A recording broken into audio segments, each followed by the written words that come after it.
So we're going to do lesson 18.4 today, which is super easy, which will be a nice break for you guys from all the crazy equations.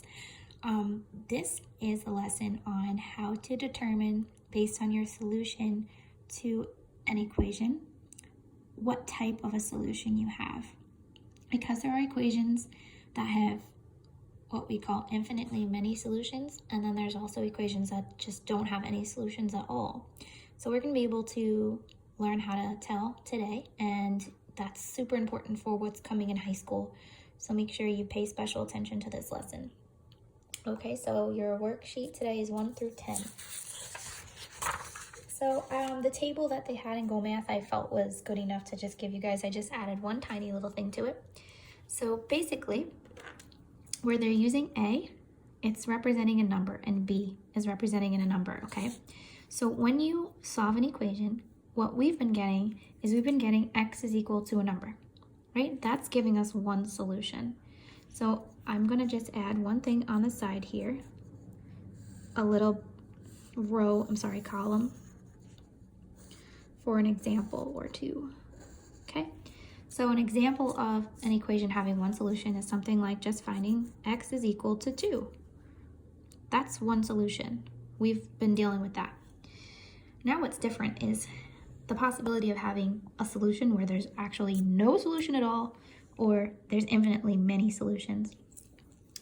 So if you get x is equal to x, or a number is equal to that same number, then that is telling you that any value of x makes the equation true.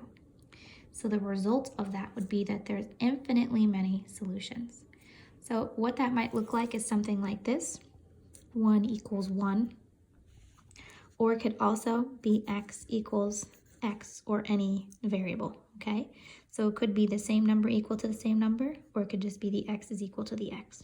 Either way, it's infinitely many solutions. Finally, if we get a result where we have one number equal to a different number, where they're not the same, then that means it's not true. There's no solutions. So that means if we get something like this, 2 is equal to 3. It's not true, right? And so that just means that there's no solution. So it's pretty straightforward and really easy. If you solve an equation and there's an answer, x equals a number, then there's one solution. You've solved your equation successfully. If you solve the equation and you end up with a number equal to the same number, or x equal to x, it's infinitely many solutions, because what this means is no matter what I plug in here for x, I'm going to get the same answer. And then finally, if you get an answer equal to another number, that's not true, so there's no solution to the equation. So let's see how we can apply this.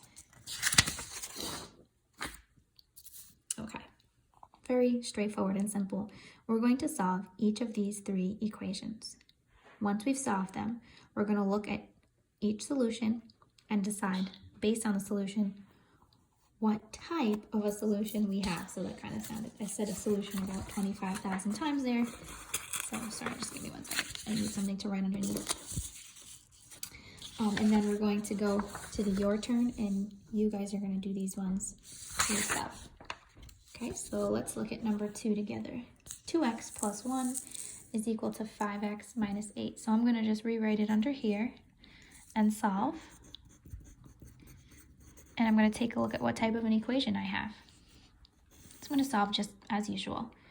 There's nothing to distribute or no like terms to combine on either side, so I'm going to move my variable to the left right away by subtracting. Okay, that gives me negative 3x plus 1 is equal to negative 8. Subtract 1 from both sides. Negative 3x is equal to negative 9. Divide by negative 3. Divide by negative 3. X is equal to positive 3. So this is giving me one solution. So this is a true equation. It has one solution. We're all good.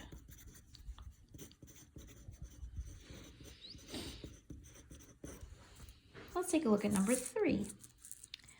Now we're dealing with this monstrosity. 3 times 4x plus 3 minus 2 is equal to 12x plus 7. Draw your line. Take a look at each side and decide if you need to distribute or combine like terms.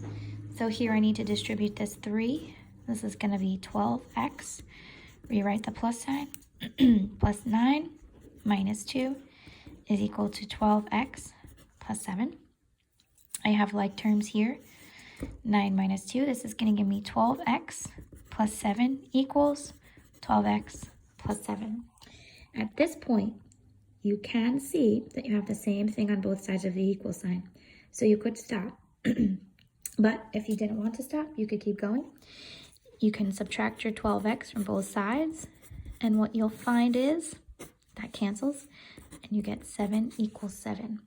And if you had chosen to subtract your 7 first, you would get 12x equals 12x. And if you went even further and divided by 12, you would get x equals x. So as soon as you notice that you have the same thing on both sides of your equation, you can conclude that this is going to be infinitely many solutions. Okay, so this is not a one solution equation here. There's infinitely many solutions. Okay, you can keep going to solve this to get 7 equals 7 or x equals x, but you could also just stop here because there's the exact same thing on both sides of the equal sign. 12x plus 7 equals 12x plus 7. All right, and we can take a guess at what type this one's going to be. Right, this one probably has no solution, so let's see what happens. All right, rewrite it. 3x minus 9 is equal to 5 plus 3x. Draw your little line. And you can see already it's going to happen. Subtract your 3x from both sides. This is 3x minus 3x, which cancels out, which leaves me with negative 9 equals 5, which is obviously not true. So what we would write is negative 5 does not equal 9. So there is no solution to this equation. And that's it. Okay, so these are the 3 types of solutions we can have. We can have one solution where the equation is true. We can have infinitely many solutions where any value of x will be true. Or we could have no solution where there's not even one value of x that will ever make this true. Okay, so what we're going to do now is you guys are going to do these 2 your turn questions, and then we'll come back and we'll try the 8 and 9 together. All right, guys, so for number 6, I was able to find one solution there. So this is a true equation with one solution for number 6. Right, we're able to find that x is negative 7. However, for number 7, you could probably see it before you even started. When you distribute here, you're going to end up with the same thing on both sides. So you can either stop there when you see that 8x plus 4 is equal to 8x plus 4, since they're the same, or you could keep going and you'll either end up with x equals x eventually or 4 equals 4. Because you have the same thing on both sides, that results in infinitely many solutions.